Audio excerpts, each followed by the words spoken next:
नमस्कार, अब दुनिया की फटाफट बुलेटिन में आप सभी का स्वागत है और नजर डालेंगे आज के खास खबरों पर।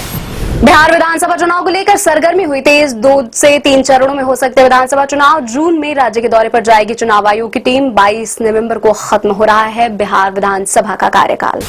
बिहार में विधानसभा चुनाव से पहले लालू परिवार में दरार। तेज प्रताप के जयचंद्र वाले बयान पर तेजस्वी यादव ने काटी कन्नी। कहा राष्ट्रीय अध्यक्ष का फैसला सर्वोपरि। अनुष्का के साथ तस्वीरें आने के बाद तेज प्रताप को पार्टी और लालू ने परिवार से निष्कासित किया था। जम्मू कश्मीर के कठुआ जिले में फिर 3 संदिग्ध आतंकवादी दिखाई दिए। इसके बाद सुरक्षा बलों ने पूरे इलाके में तलाशी अभियान चलाया। हीरानगर के एक व्यक्ति ने इन संदिग्ध आतंकियों को देखा था।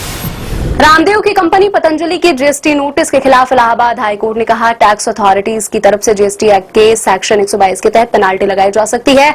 इसके लिए क्रिमिनल कोर्ट में किसी तरह के ट्रायल की जरूरत नहीं है।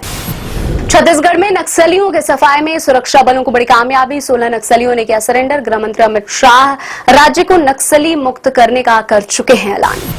देश में कोरोना संक्रमितों की संख्या 4000 के पार। 24 घंटे में 6 की मौत। केरल में सबसे अधिक एक्टिव केस। संक्रमितों की संख्या में महाराष्ट्र दूसरे नंबर पर।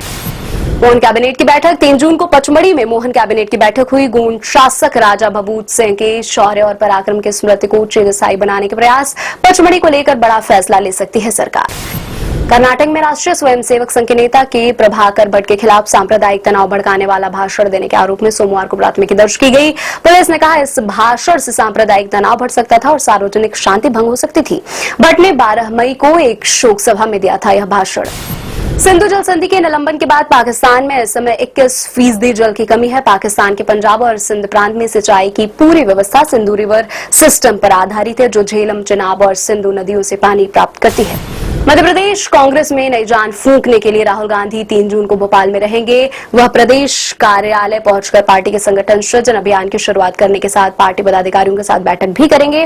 राहुल 3 जून को सुबह करीब 10 बजे भोपाल एयरपोर्ट पहुंचेंगे।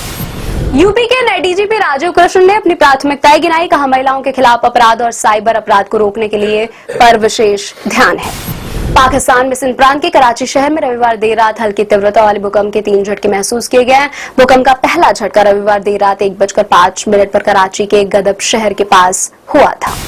छत्तीसगढ़ के सुकमा जिले में सोमवार को कुल 25 लाख रुपए के इनामी 16 नक्सलियों ने आत्मसमर्पण किया। अधिकारियों ने कहा इनमें से 9 नक्सली चिंतलनार पुलिस थाना क्षेत्र के अंतर्गत केरला पोंदा ग्राम पंचायत के हैं। इस आत्मसमर्पण के साथ ही यह गांव नक्सलवाद मुक्त हो गया है।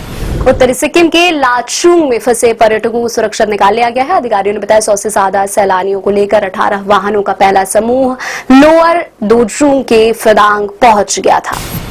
दिल्ली विधानसभा के अध्यक्ष वीरेंद्र गुप्ता ने घोषणा की विधानसभा के 100 दिन पूरे होने पर 6 जून को एक रिपोर्ट जारी की जाएगी। कहा हम अपने नियमों को लोकसभा और राज्यसभा के अनुरूप बनाएंगे।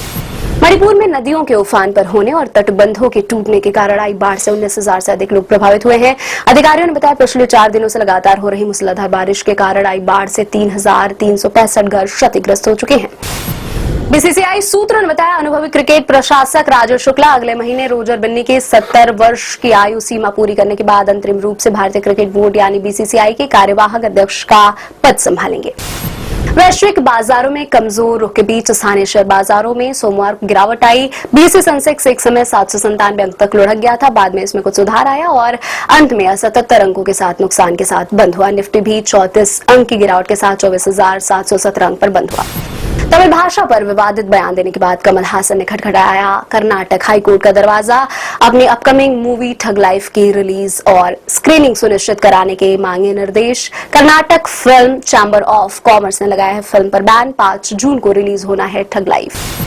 पुणे में हाउसफुल 5 के प्रमोशन इवेंट में मची अफरा तफरी। अक्षय कुमार समेत कई कलाकार पहुंचे थे फिल्म को प्रमोट करने के लिए। भीड़ बेकाबू होने पर अक्षय ने हाथ जोड़कर फैंस से की शांति बनाए रखने की अपील। 6 जून को रिलीज हो रही है हाउसफुल 5।